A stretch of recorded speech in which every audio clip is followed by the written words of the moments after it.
Welcome everyone to the Rise Up Rich podcast. I'm your host, David Haas. Thanks for joining in today. Got a very special guest in the room, someone that I actually just recently met that I think is going to provide a ton of value. She is the founder of the Soul Awakening School right here in Windsor.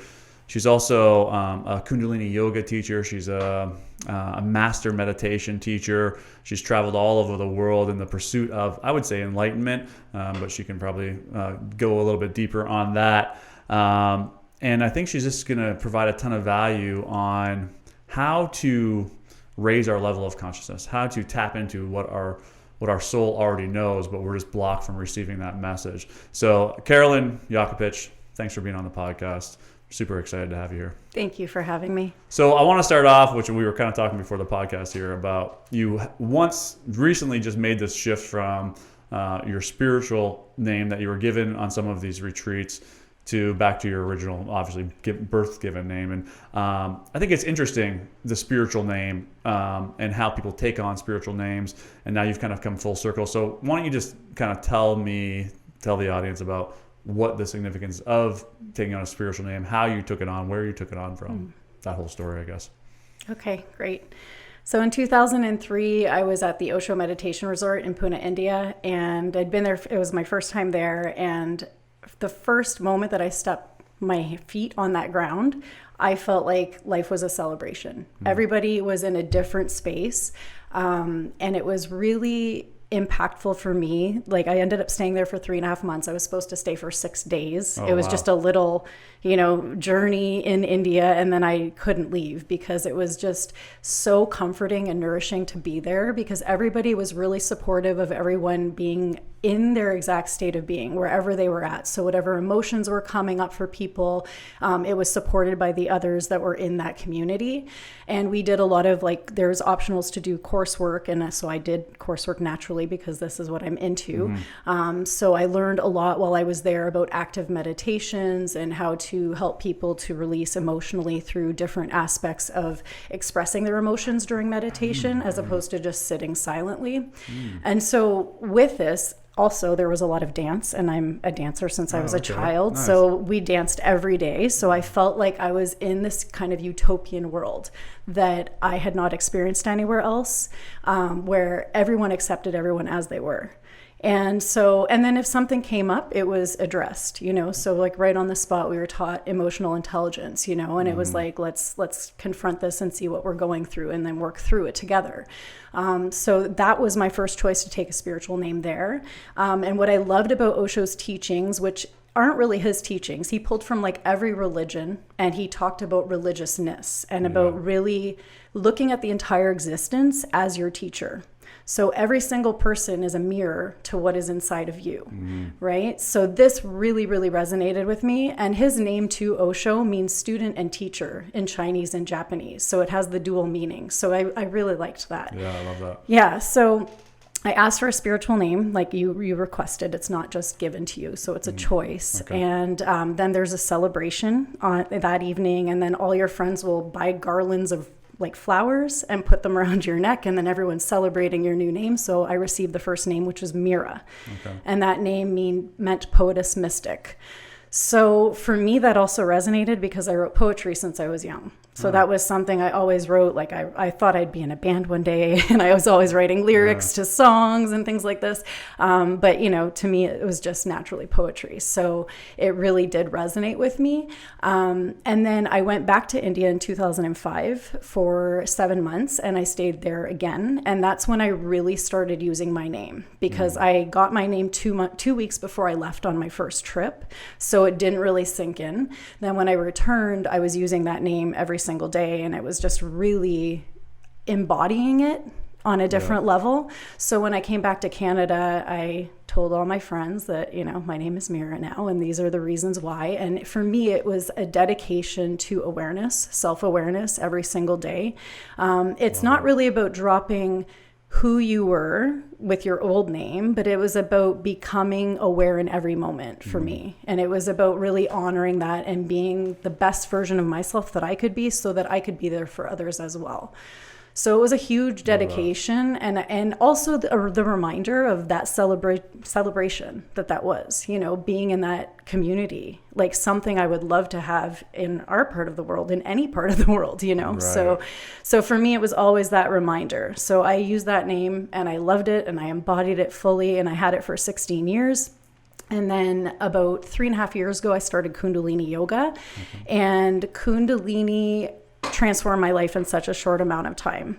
It really did. And I had struggles with addiction for 24 years of my life, and I had started on a June 1st. And by August 19th, that same year, I decided to go into sobriety. That was it. I had to drop it, because I could either choose to work with my energy from the spiritual place of really just gaining everything that I could to be who I am, or I could keep hiding and keep moving away from what my purpose was. And that, for me, getting into the addiction and drugs was a lot of being afraid to step into my purpose, afraid to actually be different, because that is really what I am, is different. And we all are different, and we have to accept that whoever we are, we're meant to be, right? And to really own that. So because this was such a big shift for me, because I had attempted sobriety in the years before, I did have a 2-year span in that 24 years where I was really into yoga, and I also was sober, but it didn't stick with me. Now I'm fully 100% committed, and I'm going to be 3 years sober next week. So it's pretty exciting for me. Yeah. And so I ended up really just, my whole life became Kundalini. Like, it was all about getting into it every day, doing my practice, and really gaining my energy in a way that is internal, not from outward sources, and really looking at all the areas in my life where I had to clean things up, because there was still a lot to clean up. And, when you get into this choice of sobriety, there's still a lot of little loose ends that have to be dealt with in order to fully overcome what you've been through. So for me, that was my goal through it. So then I decided to take teacher training. And then when I was in teacher training, I found out that numerology was closely linked to Kundalini, and I had always been into numerology as well growing up. So this was a whole other learning of numerology. And then I learned that you could also get a spiritual name, and it was based on the numerology from the date of your birth. So when I looked at my numerology and the whole translation of what it was, it resonated 100%. And then there was a little struggle, because I'm like, what are people going to think? I'm taking another spiritual name, And it's like, here I am, So it kind of I sat with it for a while. I didn't make the jump right away the way I typically do. And then I chose to take another spiritual name January of last year, and it was Sita Raj Prem Kaur. And for me, it again resonated. It was about connecting to the divine flow of the universal mother energy to connect me to the love, wisdom, and nobility of God in the world. So it had a very strong meaning for me. And the way it works with any Kundalini, like when we chant mantra, which is different syllables and sounds, it creates a vibration within you. So the more that people would say my name and I would say it, it was supposed to increase that vibration within me of what the name means. So it meant a lot for me. And then just recently, just about last week, I announced that I'm going back to my birth name. And as we've been in this isolation kind of period with COVID, I've had a lot of time to do a lot of inner healing and reflect on a lot of things. And, some things from my childhood were coming up over and over and over again. Good memories, bad memories, things that I've been through. And I was really feeling, it was just like this intuitive voice that came to me, even right before COVID actually came in and affected us all. I heard, go back to your name, Carolyn. Go back to your name, Carolyn. And I didn't really know why or how that shift was going to happen. But the more that things were being revealed to me in this little transition that we've had, I just felt like it was the right thing to do. And on some level, I don't know, it feels like this big awakening that has happened within me to come full circle back to my name, to my original name. It's like coming back to who I came in as through source. That's what it feels like for me.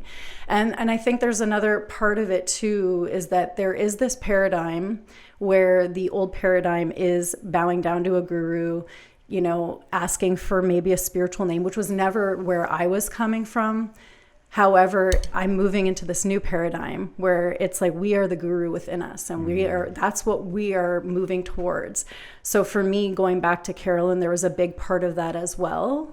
You know, even though that wasn't my intention in getting the spiritual name to begin with, I knew it was kind of an old paradigm of receiving a spiritual name from someone else. Right. So for me, that was my personal choice. Yeah, and I like the idea. Like, I'm glad that you explained that, because I was kind of always like, I didn't understand the spiritual name, the taking on of the spiritual name. But I like the idea of every time someone is referring to you in that spiritual name, or you're saying your name, that it's reminding you to, you know, stay conscious, stay aware, move into observer mode, like do all of these things that are going to move you closer to divinity, move you closer to raising your level of consciousness. So I think it's important, because what happens is, especially with a lot of, you know, Western spiritual growth, is we read the books, we go to yoga, we do all these things, but then we step back into our regular lives, and all of that just goes out the window, right? And so you have to really consciously, actively bring yourself back to like being, hey, what's my goal here? You know, for me, it's like, you know, my goal is to get as connected to God as I possibly can, to raise my level of consciousness as high as I can possibly go, to impact as many people as I possibly can. And it's very easy to get sidetracked, like, because there's a lot of other things that are going on, right? It's just like you have family, friends, businesses, you got to make money, you got to do all these things, right? So it's easy to get sidetracked. So I like that, the spiritual name. I'm actually I'm wearing the sweater right now of a company that's called Effect Apparel, where I'm just like putting like positive messages on shirts. So it's like same idea. It's like you look in the mirror, you see the shirt, and you're like, gratitude, I got to express that today, you know, or forgive. Oh, who am I still holding on to anger towards, you know, like, so I can really, truly remind yourself to let go and start to make the change at the subconscious level. And I think that's the power that was in taking that name for you in that moment, I believe. I mean, definitely 100%. One of the things that, as you were talking there, that I just made a note of that I'm interested in is when you were in India, you said expressing emotions through meditation. So a big thing for me, I mean, my teachings are basically all based around Dr. David Hawkins' work and his book, Letting Go, and the letting go technique, which is really simply put, is feeling your emotions, learning how to fully connect to your emotions. Like you were there, like when you were 5 years old and you got spanked, you're like, feel like you're there again. You're feeling those emotions as the 5-year-old, not as your adult self who has rationalized it and, you know, judged it, done all of these things. It's like you're the 5-year-old again, and allowing yourself to fully be there and allow that emotion to run its course. So that's the letting go technique. But I'm interested to see if that differs from what you're doing in expressive emotion, like expressing your emotions through meditation. It sounds very similar to that. I can give you an example of something that I did while I was there. There was a meditation called the Mystic Rose Meditation, and it was 21 days. For 7 days, we laughed for 3 hours a day in the morning, in silence, could not talk at all in a group setting. But you're laughing out loud or laughing out loud. Oh, wow. Laughing out loud. And then after the first 7 days, the next 7 days, you're crying for 3 hours a day. Wow. And then after that, the next 3 or 7 days are silence. So yeah, it was pretty profound, because I had come from another ashram and I was doing yoga. That was the time when I was sober for the 2 years, and I was just dedicated to the same practice over and over and over again.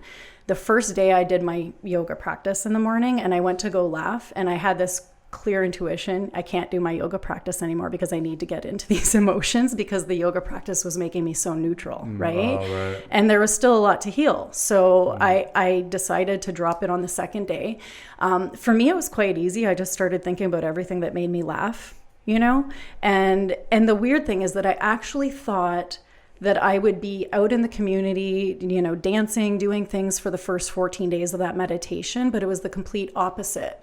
I was actually going through so much that I had to we had silence badges, so you could actually wear a silence badge. You could go and order your food and they'd honor that you have a silence badge, and you just pay with a card. So you just could have this silent space around you the entire time that you're there. So it was really, you know, supportive in that way. But, you know, when I got to that point where I was like laughing, it became where I'm like staring at the ceiling and I'm in baby pose in yoga with my fingers on my toes, and I'm just rocking back and forth laughing about nothing at this point. Then like the lamps were making me laugh, like anything was making me laugh. And I was just trying to go deeper and deeper into the repressed emotion, because there's so many moments when we're a child when, you know, even teachers, parents, they're like, don't laugh, it's not appropriate, or whatever's coming out for that child, it's been repressed, right?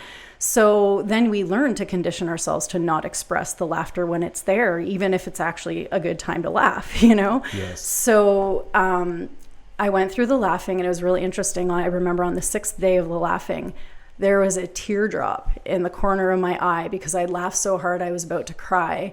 And we would go to Osho discourses at night. And I remember in that discourse a couple days ago, he said, if you have the urge to cry, do not cry, because you have to go deeper into the laughter. There's still more to release.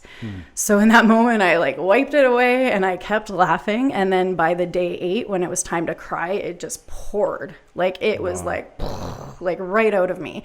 And it just felt like so many layers of my heart were being healed in that time frame of crying. And then again, I got to a certain point where I felt like I was crying so much, I wanted to laugh, but I wasn't finished. So I had to keep crying. And then when we went into the silence, that's when I actually went out into the community for 7 days. Like the silence was 3 hours a day. And then I was so light. It was such a shift in my consciousness and my emotional body, my energetic body. So much had shifted. So, and of course, that feeling of being less dense, because, you know, our physical body is dense. And then the more that we release, the lighter we become. 100%. Yeah. And like even emotions get trapped in the physical body as well. So, you know, I remember I told the story in a podcast about like how I had all this neck and muscle tension, and I was thinking I need to go to the chiropractor, I need to get a massage, I need to do all these things. And then I just sat in meditation and I was like, what's going on with this? You know, and it was revealed to me in the meditation that it was from me wanting to move forward. It was like wanting to do things quicker, like lack of impatience. And I was leaning my head forward.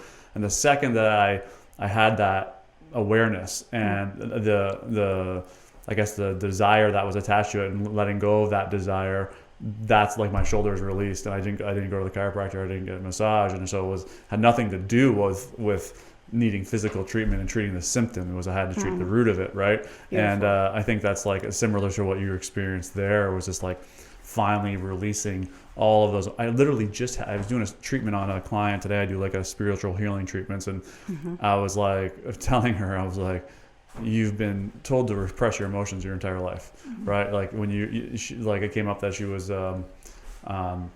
like a kid that was like really in tune to her emotions. Like she felt emotions very easily. And so she would cry at like seemingly insignificant things, and she was told not to cry, right? And so that right away created the program that you don't express your emotions. But I'm sure, as you know, in order to be free of your emotions, you need to feel them.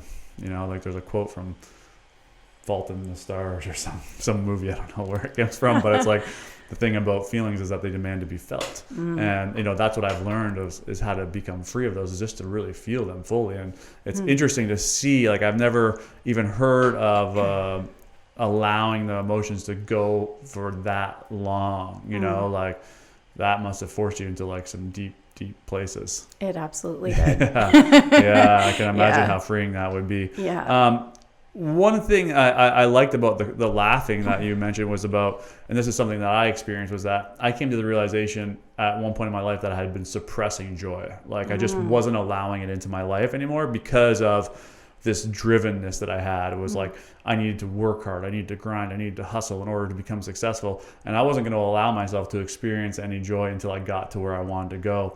And as I this now looking back and with hindsight, I can say, oh, I can see how I was suppressing joy. And that's kind of what happens with spiritual growth, is you don't really understand what's happening while it's happening, but then when you reach that point, you can look back and go, oh shit, like you can see all of how everything had to come together in order for you to make this realization. So anyways, it was brought to my attention that I was suppressing joy, and I started becoming aware of it. And I tell this story all the time, but my wife was getting into bed and we were doing a bunch of CrossFit, and she like box jumped into bed, right? And she was like in her underwear, and like I went to like laugh hard, and then I felt myself holding it back, right? And I was like, whoa, I'm suppressing. So then I just let it go. And I was like, the first time I can remember being sober and laughing that hard, right? When I used to drink, I laughed all the time, right? Because one of the realizations was that alcohol was allowing me to be my true self, right? So it's interesting that part of that retreat was about allowing that joy to come forward, right?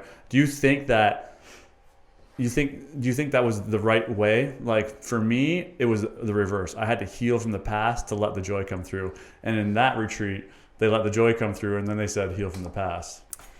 Well, I don't think there's any right or wrong way. Yeah, I love that answer. But I do, like, there were many other meditations that I also did there. That was just one example of one of the most profound ones I've done, you know. But I don't know. I really feel that when you ask yourself to go into these emotions, it taps into something unconscious within you, you know, it really does. And things start coming up, or in the subconscious, one or the other. And it's a different way of kind of targeting it, you know. And I also love that there is no right answer. It's like, that's what I tell my clients when I sign them up for coaching programs. I'm like, listen, this thing is non-linear. There's going to be weeks when you're going to be like, what the fuck am I paying this guy for? Like, it's going to happen. And then there's going to be weeks where you're like, I would pay you quadruple for, you know, it's just the way it works. It's just, there's times when you have these advanced realizations and you go to some of the deepest, darkest places and create awarenesses that completely transform your life. And then there's weeks where you're just like, you can't get there, you know? And so it's definitely not, there's no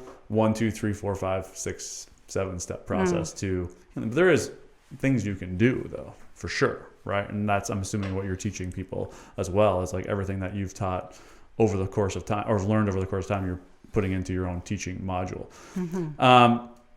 Let's talk about trusting your guidance. Okay. Because this is another thing that came up for me today too. And this is funny that all these things are like, I know, like, this is why I know when I'm like fully like that, I know that God exists, or that interconnectedness, or whatever it is, belief exists, because like literally like leading up to having this podcast with you, like all the things were coming up to me, and now I can see how they're going to work their way into this podcast. So trusting your inner guidance, trusting the universe has your back, trusting God, whatever it may be. You know, I think one of the ways that you did that was with the name change. You know, you had this intuition that it's time to change your name back to your original name, like birth name, and then you just went and did it. How do you get to that level of trust in the universe or in God or whatever it is? Well, I have to say that my intuition's been pretty strong since I was young. Okay, but we all have intuition. 100%. We all have it. And again, to me, when I've navigated through meditation, what I've learned is that when there's space between our thoughts, that's when we can hear our intuition. So it's that stillness, you know, that we're creating that allows that inner voice to be just a little louder for us to hear. So, you know, that's how the intuition comes through. Whether someone chooses to act on it or not, that's the other thing. That's the free will, right? So I think it's just about getting more acquainted with that inner voice as well, and understanding that, oh, you know, you'll start to realize, oh, I heard that in my head. I wish I wouldn't have done that, because then this wouldn't have happened, you know, and then you start catching it. And then there's more and more space created the more you meditate. And then you're able to actually start allowing that to be your guiding force in life, is just 100%. Let yourself sit. And sometimes the intuition says, don't do anything. And that's the hardest part sometimes. Right. And that was like a more recent learning for me, you know, and it's still like getting comfortable with that, because I like moving, you know? So. Yeah. And again, I was literally just talking about this with my client, but it's like your life, you would probably be the most fulfilled, the most happy, if you just completely surrendered over to that intuition, to God's will, essentially, right? But us as human beings, we got to get a job, we got to pay the bills, we got to get married and have kids, even though God might be telling us something completely different, right? And so this is what I kind of described it as, is like I've been playing a balancing act, a juggling act between this intuition and my own personal drives and desires, I guess. I mean, I don't like using the word desire, because I feel like I've kind of transcended desire, but like I have my own goals that I want to achieve, right? And I know that on the other hand over here, God has what he is in store for me. Now, these two are becoming more and more aligned as I move forward. But like when I was younger, for example, you know, God might have been like, when I was 9 years old, I wanted to become a minister. Right. And like, that was the message that my mom was a minister, and like, that's what I wanted to do. And it was flowing through me. Like I was in Sunday school, I was reading the Bible. I was like, you know, that's what I wanted to be. My mom was like an amazing sermon. Like she was amazing at giving sermons, and the whole audience would just be hanging on her every word. And I'm like, I want to be her. I want to spread that message. Right. And then over time, I got, things happen in my life, and then all of a sudden it became about making money and being an entrepreneur and all this, and that strong voice began to fade away, and the ego took over, right? And now it's kind of coming back full circle. So I know that I'm not completely surrendered, right? But what I am starting to learn how to do, though, more and more is trust that intuition. And I notice, just like you brought up, is that when I don't trust it, negative things, not perceived negative, but I know that they're still guiding me towards what it is that needs to happen. But I can start to see like all of the ramifications of not trusting that guidance, right? And like I'm assuming you're experiencing a similar thing at this moment. Yeah.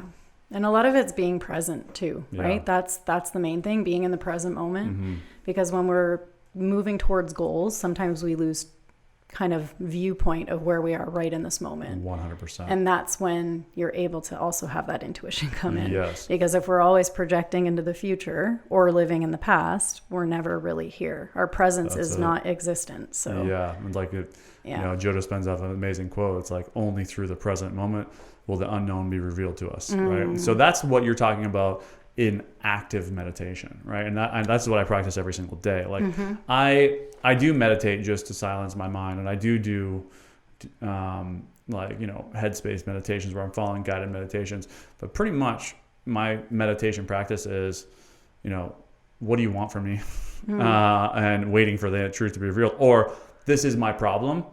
How can I solve it, right? And just waiting for the answer and trying to connect to that silence or that stillness or the present moment, whatever you want to call it, and to waiting to receive those messages. And that's, for me, it's been described to me as like two-way prayer. It's not just praying to God saying, hey, I need your help. It's also listening to what God has to say to you, right? Or what yourself, if it's not God for you, it's also just yourself, your higher self, what it has to say to you, right? So is there a different version of active meditation that you have?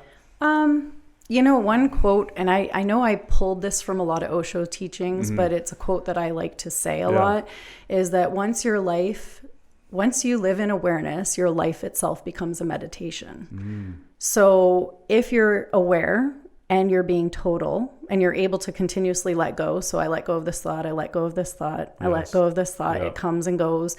And say I'm painting a picture, or I'm dancing, or I'm speaking with somebody. All of these acts can be a meditation. It's all about being present. Yeah. So that's where, meditation, having a continuous practice, like active meditation. So yes, in a way I can have myself go out there and express emotions, and then that's a form of active meditation, or I can dance, and that's an active form of meditation. Sitting silently, that's a little more passive, I would say. So it's just allowing that guidance to come through. So you're not actually moving the body. It's not a moving meditation. It's a still point. Okay. So what do you think if someone's listening to this podcast and like they've dabbled in meditation? Because I feel like at this point everyone's dabbled in meditation. 10 years ago, people didn't even know what meditation was. Now it's everywhere, right? So if someone's just dabbling, what do you think are the best tips are for them to like get to the place where they're going to start getting like really connected? I would say comfort is always number one. Yeah. So and also that meditation doesn't have to look like something, right? So you don't have to sit silently. You can move your body. If you're being guided to move, right? But if you choose to sit silently and you can't sit on a floor comfortably, your body will never allow you to get into that space of meditation. So the mind will keep telling you, my legs are sore, or, my knees hurt, whatever it is. So if you choose to sit on the floor, prop yourself up with a few pillows so the knees are lower than the hips. If you're sitting in a chair, sit comfortably, feet are flat on the floor, and in a way, the breath is the best guidance. That'd be the first point, because your breath is actually your life force energy as well. So to tune into that is something more powerful than anything, really. If we don't have our breath, we don't have our life. And so what do you what do you mean by tune into your breath? Okay, so focus on the breath. A lot of people breathe shallow. So I saw this, in my massage therapy practice and through teaching yoga. Almost everyone, well, say 90%, maybe less now that people meditate, breathe up in here. So the secondary muscles of breathing. So I would say take a deep breath in, and it would look like this. So all into the chest, into the neck, everything lifts. And then you exhale, and then it all just goes. Right. And then the belly comes out. And the actual deep breathing is the opposite. So the belly comes out as you inhale, the rib cage opens, the chest lifts, and then as you exhale, the chest relaxes, the rib cage between the ribs come in, and the belly comes in. So it's the complete opposite, flow of breath. So, and one thing I noticed too is that through childhood, through growing up, having shocks, having trauma, having panic, any kind of things contract our breath. Yep. So it's almost like a new habit that's been formed. So going back to that long, deep breathing technique is really, really helpful for people to relax their body, to slip into a deeper state so that the meditation of their choice will be even deeper. So I usually like to start at that point with people just so that they can really actually feel themselves, because again, your breath is your feelings as well.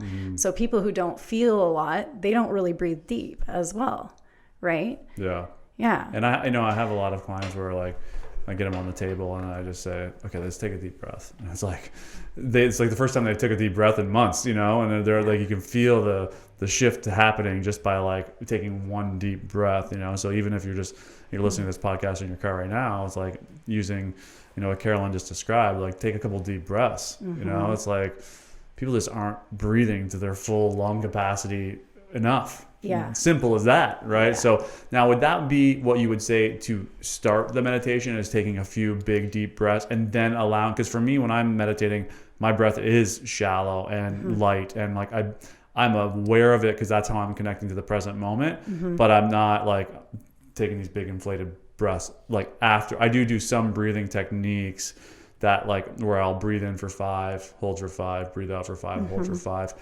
To get me connected to the present moment, I would say quicker. I don't know if that's the proper answer for meditation, but it gets me connected to the present moment faster.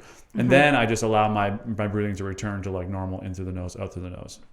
Is that right? Or there's no right answer. There is no right or wrong answer. However, I find that because this long, deep breathing stimulates your parasympathetic nervous system, which is responsible for the relaxation, digest, and then resting kind of aspect of your body. So that part of your nervous system is being initiated and activated.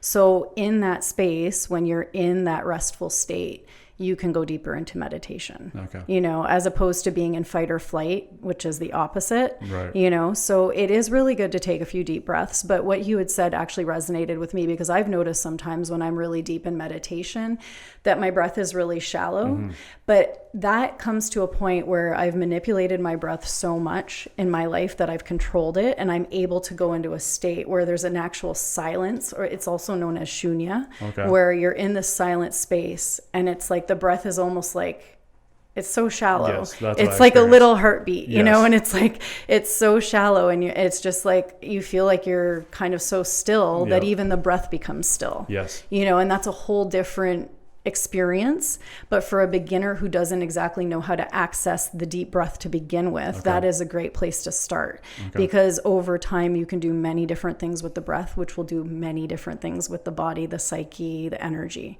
That's what Kundalini is all about as well, the shifting of energy from within. And I think I think as I was listening to you speak, and because people get so obsessed with the how, and this is like one of the cornerstones of my coaching, is like, don't get so obsessed with the how, just start, and the how will be revealed to you. You'll get turned on to a podcast where you're listening to you talking about, it's like eventually all the knowledge, everything that you need will come into your life as long as you get into action and start moving towards whatever it is you want to move towards. If you want to become better at meditating, just start meditating, and the truth will be revealed to you.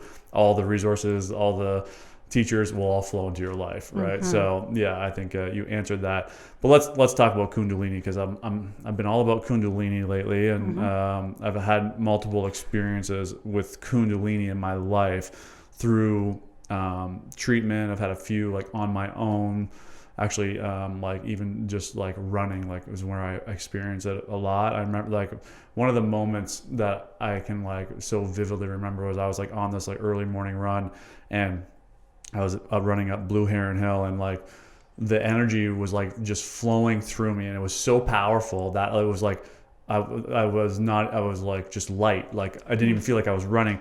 And like, this is not a joke, literally as I came over the top of the hill, there was animals that were surrounding me like everywhere. There was birds, there was bunnies, there was a pheasant, a turkey.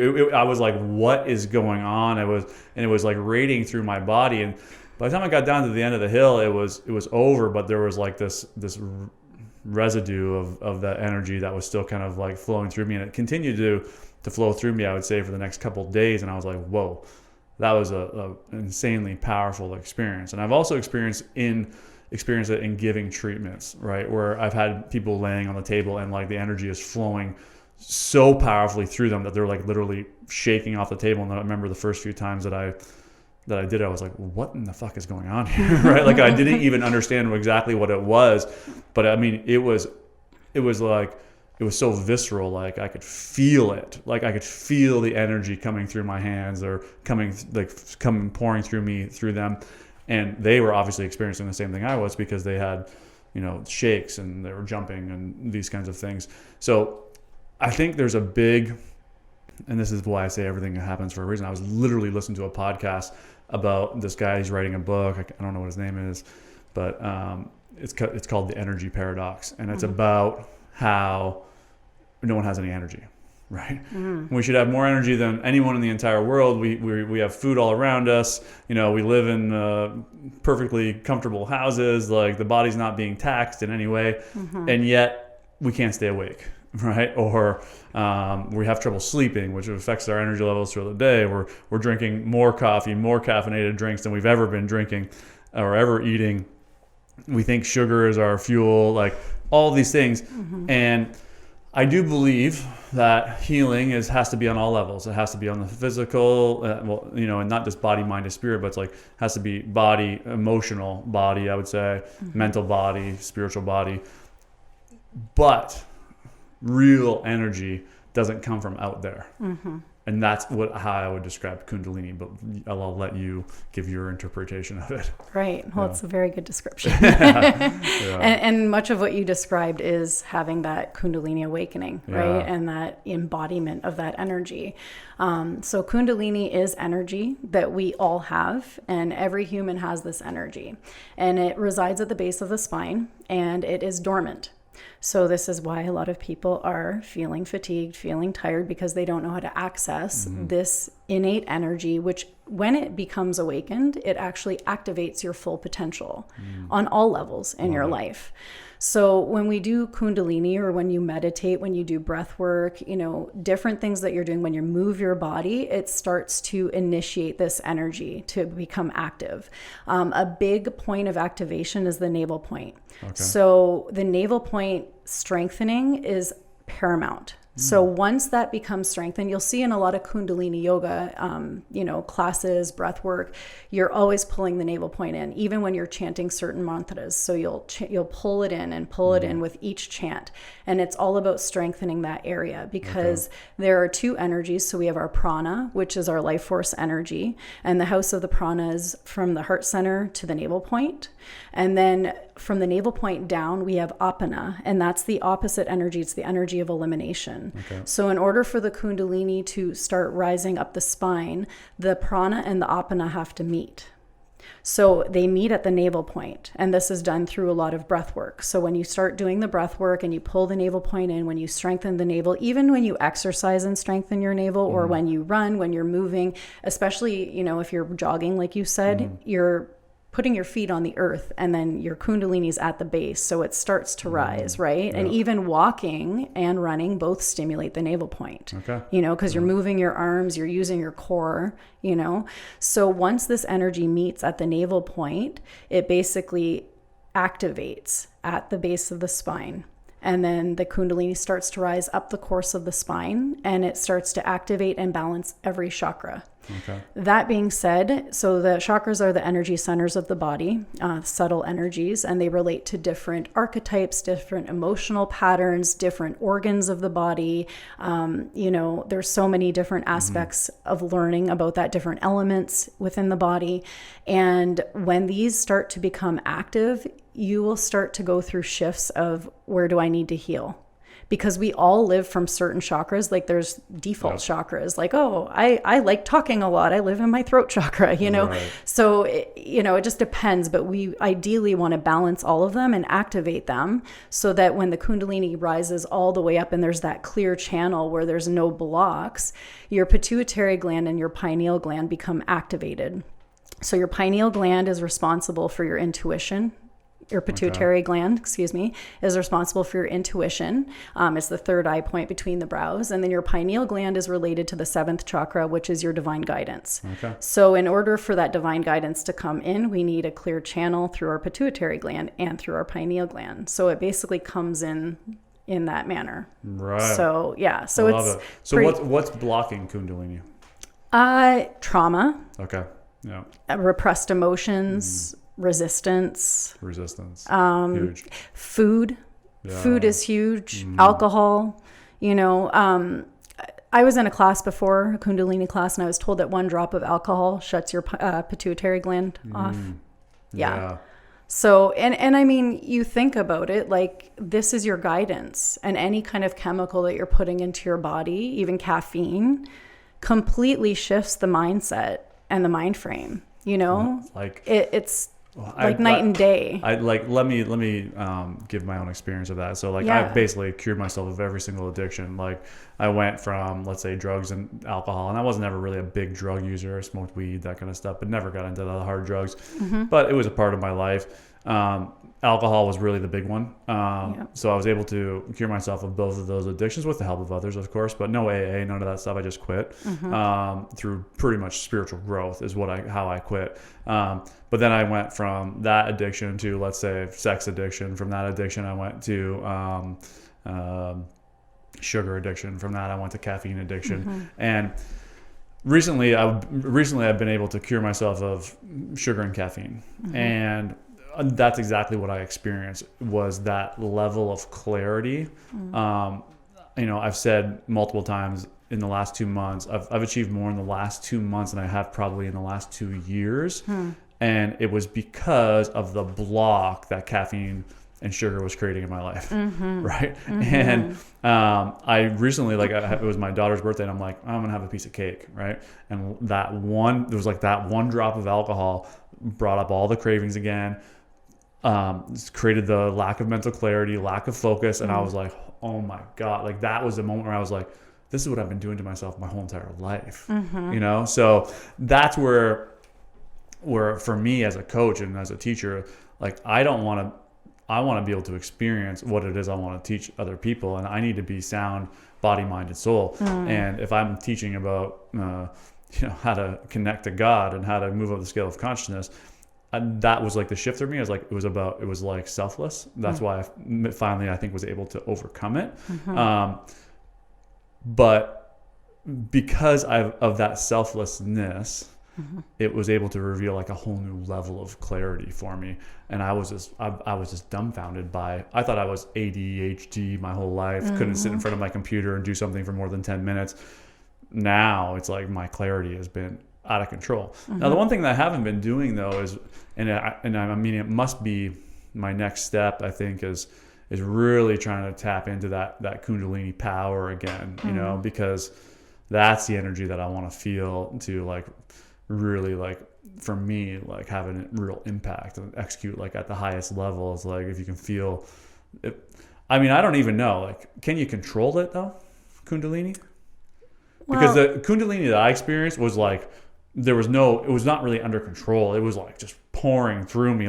I was running up that hill. Normally it takes me 5 minutes to get up that hill. I was up in 30 seconds. I was right. It was insane, the energy that I felt. And I actually have a client that had a profound Kundalini experience, which actually drove him to get go to the mental rehab facility, because everyone around him thought he was going crazy. To me, I was the realizations he was coming to, I'm like, this is profound stuff. You say it to a regular person on the street, they're going to throw you in the psych ward, right? So what is your experience with that? Is it something you can tap into and say, hey, I want to feel more energy, I can just grab it and pull it and bring it into your life? Or I would say that it's all about preparing the body Okay. for the Kundalini to rise. Okay. So Kundalini yoga is all about preparing the body's conditions and environments so that you can contain it, because sometimes it can almost like overflow. Yes. That's the That's, feeling. I think, what I was experiencing. Yeah. But at the same aspect, what your friend you were talking about,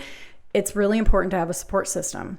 And especially like I'm meeting more and more people now who are reaching out and saying, hey, I have these spiritual experiences and I have no one to talk to. Nobody understands me. Can I speak with you? And, for the people, it's scary because they're not used to it, or they've had it their whole life and they've repressed it. And now suddenly, especially right now with this whole aspect of us being in lockdown for however many months we were, people really had a chance to go within if they had to, if they weren't still going out, they had to look at what's in my home, what's in my environment, where should I change? Or some people might not want to change, and that's fine. But the people that are, it's like they're all of a sudden faced with like parts of themselves that they don't quite understand. And they want to move towards it and step towards it. So I think that fear can create an imbalance within, right? And think right away, I hear so many times, oh, am I going crazy? I think I'm crazy. And it's not just from one person. It's a handful of people talking to me that I'm working with. And I'm like, you're not crazy. Right. It's not about that. It's like you're going through your healing process, you're healing traumas, you're having spiritual growth, and you're just moving to another step of evolution, right? So again, that support's important for the Kundalini to rise and to really be able to speak with somebody if things are coming up, because like I said, once it starts rising, you have to start looking at yourself, because it is the yoga of awareness. It brings up things that you have not been looking at. And you've probably actually repressed to the point that you don't even remember that they were there, right? Is a lot of what it is, right? So and one thing that I've been tuning into in the recent weeks is that, and I don't know if you have been as well, but like I feel like there's like a big shift happening in consciousness right now. Like for me, the last week and a half have been all over the place, and bad things happening, just feeling really messy, like I just went on vacation. I had a terrible vacation, got a speeding ticket, having problems with my pool being installed. It's like all of these things are happening. And because of the work that I've done, I'm like, is this mine, or is this all of the world? And I feel like collectively in consciousness, something has shifted, something's changed. And I don't know if it's tied to COVID and being in isolation and looking within, coming back into the real world with this new understanding. And it's just that messy in the middle. Have you been picking up on anything like that? Absolutely. Yeah. I think like personally, people are going through transformation on some level because they've had to do things differently than what they've been doing their entire life. And then also it's like we've been forced into the present moment in a different way, right? And then also, especially for those of us that are really sensitive energetically, we can pick up on the collective consciousness. It's like one of the dimensions of consciousness is the fourth dimension, where it's basically the collective thought pattern. So we can choose to go with the narrative that's being fed to us, or we can keep going within and resonate within what is true for me, what is true when I connect to source, Right. So that's where it's very easy to get swayed out of that situation, because the collective narrative, there's so much fear going on 100%. Right now, right? So it's all about, where am I putting my energy, where am I putting my focus and my attention, and to be able to come back to that state of neutrality where you can see things as they are and know, do I want to put my attention and energy here, or is there a solution, a better solution? Yeah, I love that. I love that. So let's talk quickly about addiction, because it's funny that this podcast wasn't supposed to be about overcoming addiction. It's called Rise Up Rich, which means rising up in all areas of life, not just financially, but like being rich in all areas of life, essentially, is what it's all about. And I probably had 8 guests in my 30-something podcast that have overcome addiction. Oh, wow. Right? So it's like, it's kind of, it's what I'm attracting, I guess. Right. So, you've had I don't even want to say a battle, but you had struggles with addictions your entire life, and then you were able to finally shut it down. What do you think were the things, the big shifts that happened for you that finally led you to that decision? For me, I feel like I tapped into that energy source within me. That was the big thing, you know, and it was a choice that, do I want to keep repeating what I've been doing, which is running away from my gifts that I have, that I want to share with the world, which kept creating more dissonance in me. Every time I would, you know, go back into drugs and alcohol, it would be like, oh my God, I fucked up again. You know, it's like, oh my, and it's like, I've always had that spiritual aspect in me. I've always had, you know, a clear vision, you know, and it changes all the time of what I'm meant to be doing. So I stay open to that. But it's like, I've had clear visions and ideas, and yet I was so scared to be that and embody that, you know? And I think there's, you know, with addicts, there's a lot of fear of success and fear of failure. There's both of those, right? You know? So, and I think, I mean, you hit the nail on the head, because that's what it was for me. It was that alcohol was allowing me to be the true version of myself. It was breaking down those walls. The problem is that if you use alcohol or any substance or anything to, you know, break down the walls, that when the alcohol is gone, the walls are going to be even higher than they once were, right? Because that's going to create more problems. So it was about connecting to my true self and learning how to become my true self without using alcohol and drugs or whatever it was to get there. The other thing was, for me, it was about suppressing, repressing what it was that I truly need to feel. And those things that I truly needed to feel, I was completely unaware of. You know, like one of the ones was like the shame that I experienced in childhood from, like, my dad didn't keep our house up, that kind of thing. And there's a lot of shame of, like, you know, not that we were poor, but that's the way I felt, like we were the poor kid, right? And so I was using alcohol to repress that, right? And then so once I dealt with that emotion, though, I know it was like, immediately I was like, I don't need the alcohol anymore because I'm not scared of it anymore, right? So did you have that same experience of like, because I also had it after I quit, I started having like the emotions coming to the surface that I remember literally I was mopping the floor at Treehouse and like literally having like a breakdown. And it wasn't a bad breakdown, but it was like a good breakdown, because finally I was feeling what I had been avoiding feeling since I discovered alcohol at 17, kind of thing. Yeah, that's exactly what I experienced too, because it's like I did all these years of emotional release, you know, and really my goal was always to not be an addict anymore. And my goal was to find enlightenment, like to come into that presence within myself. That was what I wanted. And, you know, for me, Kundalini was that thing that really resonated. And it was like, wow, I can be who I am with this practice. This practice is like igniting my energy in a different way through my breath, you know? And then once I chose sobriety, it was like I had to face even all those things that I faced before in all these meditations. It was like they all came back for like what I call the ego's last stand. Like it was like, oh, pop, here I am again. Remember me, you know? And then feeling it on a way different level, because now I've been sober, you know? Yeah. So it's like, it's a whole other stage of healing once you choose sobriety. The ego's last stand. Yeah. I love that. I love that. That's really good. There was one other thing, and I don't even know if you're gonna have to answer this, but like, why do you think we have to go through this? You know, like, why can't we just like be born and be like, why do we have to take on all this BS? Like, why do we have to take on all these programs and belief systems and suppress our emotions and go through it? Well, I think I answered my own question. I was like, it's part of like just going through it is part of the reason that we're here, is to clear that karma, essentially, is what I believe. But I mean, maybe you have a better answer than I do. Well, I also believe that our souls come here with a purpose, but we also forget where we came from once we're born. And some of us aren't. Like, children these days are coming in with more and more awareness. Every generation is coming in with more and more awareness, right?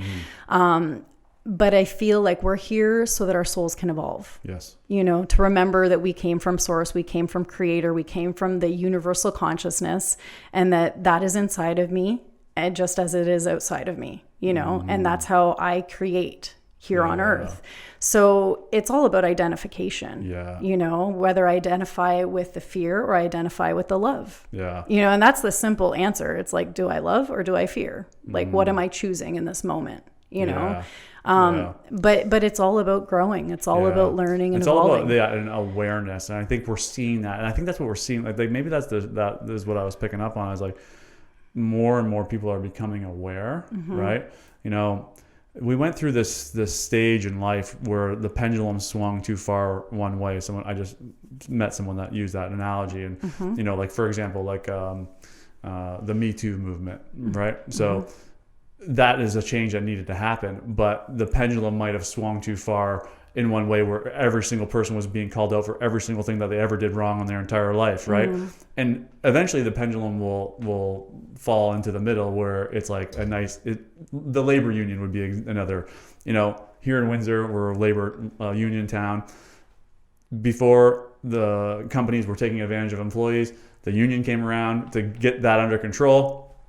But then the pendulum swung too far one way where the union started taking advantage of the companies, and now we're starting to see it settle back into like a nice even ground. So I think that's what's happening with awareness in some ways, but we're nowhere near it swinging too far right now.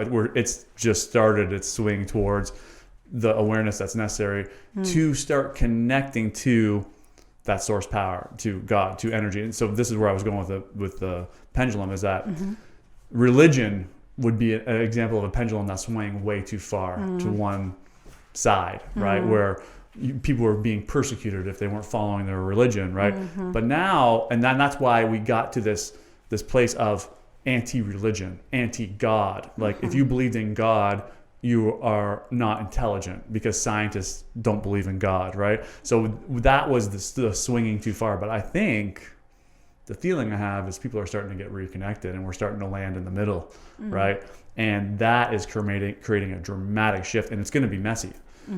And that's, I think, what I've been picking up on is like that messiness in the middle.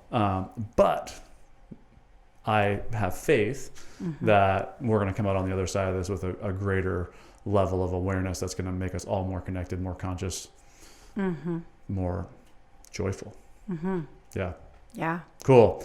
Yeah, I mean, real amazing stuff. Really interesting stuff. Where can people find you? What do you do? Like, give us your pitch. Okay, so I am at soulawakeningschool.com, and also on Instagram and Facebook, Soul Awakening School. And basically, I offer Kundalini classes and sacred women circles on the new moon as well. I do one-on-one coaching with women, and we work towards healing the soul and also empowering ourselves through that process. Yeah. And I'm also offering a retreat in England next year. There's 4 spots left. It's a Kundalini activation tour. And actually, Glastonbury, England, I used to live there. It is the 6th chakra and the 4th chakra, which is the heart center and the intuition. So of the planet. So basically, the planet has different chakra spots as well. So it's a sacred sites tour, and we're going to do activations there. Yeah. Amazing. So that's next year in September. So sounds amazing. That's my first international one, so I'm super excited about it. I love it. Yeah. I love it. It sounds amazing. Yeah. Well, thanks so much for being here. Make sure you go check her out. I mean, I think you can just tell from the insight that she had here on the podcast that if you're starting to get into this, Carolyn might be the person to help you get to where you want to go with regards to spiritual teachings, and also that support system that you talked about, which I think is so important. You know, you need a guide, you need a mentor, you need like, you can figure it out on your own. All the answers lie within, is what I believe, but it helps. Takes longer. Takes longer. Exactly. Helps to have someone that's already going there or been to where you want to go. Yeah. Right? Yeah. 100%. Okay. Thank you so much for being on the podcast. We'll have to have you again. Thank you very much for having me. Thanks for listening, guys. If you haven't already, don't forget to click subscribe, and tune in next Wednesday for another podcast.